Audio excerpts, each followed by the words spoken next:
Mythes et légendes.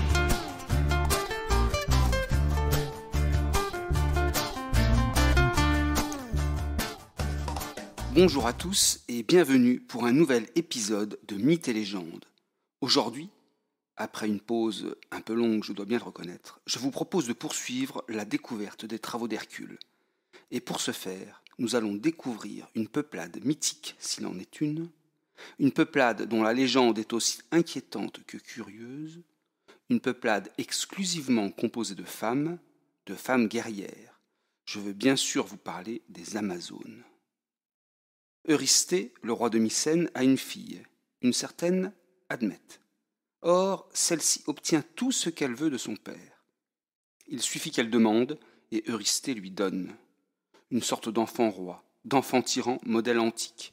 Oui, mais cette fois-ci, la demande est difficile à satisfaire.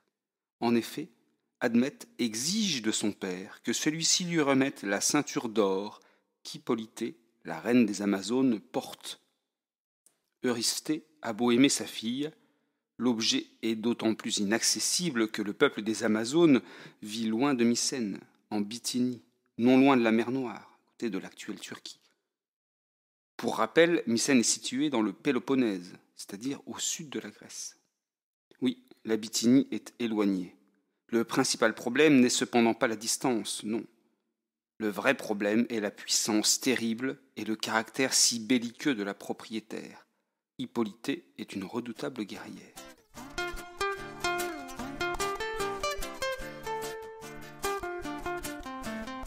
Avant de partir aux côtés d'Hercule vers la Bithynie, laissez-moi vous présenter plus précisément le peuple des Amazones et leur reine, Hippolytée. Seules des femmes, en effet, composent ce puissant peuple. Comment cela se fait-il ? Rien de plus simple. À l'issue de l'accouplement, les hommes sont purement et simplement tués. De véritables veuves noires, ces Amazones. Reste que tous les enfants ne sont pas des filles. Qu'à cela ne tienne, les nouveau-nés mâles sont eux aussi passés au fil de l'épée. Les filles sont nourries au seul sein que gardent les adultes. En effet, les Amazones ont pour tradition de se trancher le sein droit afin de manier avec plus de dextérité l'arc et l'épée. La reine des Amazones, Hippolytée, n'est pas commode. Il faut dire qu'elle a de qui tenir. Son père n'est autre que le si violent dieu Arès, amant brutal d'Aphrodite. Sa fameuse ceinture d'or est un cadeau paternel.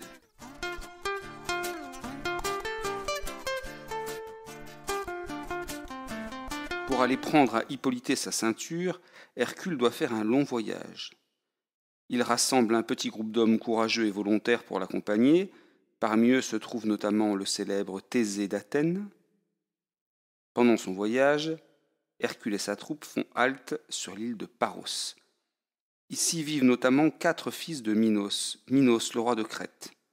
Or, il se trouve que 2 marins d'Hercule descendent à terre pour chercher de l'eau douce et que ceux-ci sont tués par les fils de Minos. Hercule explose de rage et de colère. Il massacre les 4 fils de Minos. Les habitants de Paros, terrifiés, choisissent d'offrir aux héros 2 esclaves en remplacement des 2 marins tués. Comme esclave, Hercule choisit le roi de l'île et son frère, rien de moins. Le héros reprend donc la mer et arrive à destination, à l'embouchure du fleuve Thermodon, en mer Noire. La reine des Amazones, Hippolytée, la porteuse de la si convoitée ceinture d'or, vient à la rencontre du sublime Hercule, le héros.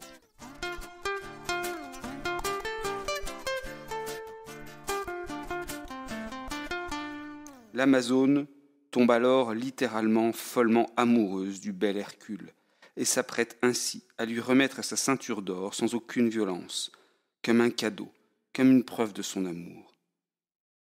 L'aventure pourrait ainsi s'en arrêter là. Mais ce serait sans compter l'intervention belliqueuse de l'épouse de Zeus, la terrible Héra. Celle-ci, déguisée en Amazone, fait courir la rumeur qu'Hercule va enlever leur reine. Toutes, armées de javelots, de lances et d'arcs, décident alors d'attaquer le navire grec.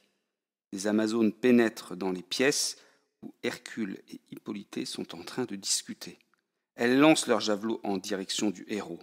La reine des Amazones s'interpose et tente ainsi de protéger Hercule. Elle reçoit un javelot mortel lancé par une guerrière de son propre peuple. Hippolyte s'effondre au sol, empalée. Juste avant de passer de vie à trépas, elle demande d'un faible souffle au héros qu'il prenne sa ceinture en souvenir d'elle. Hercule, sidéré par l'attaque, est pris de rage. Il dépouille la reine de sa ceinture, puis engage le combat contre les femmes guerrières. La bataille est d'une extrême violence. Hercule tue de ses propres mains de nombreuses Amazones. Il assure ainsi la victoire aux Grecs.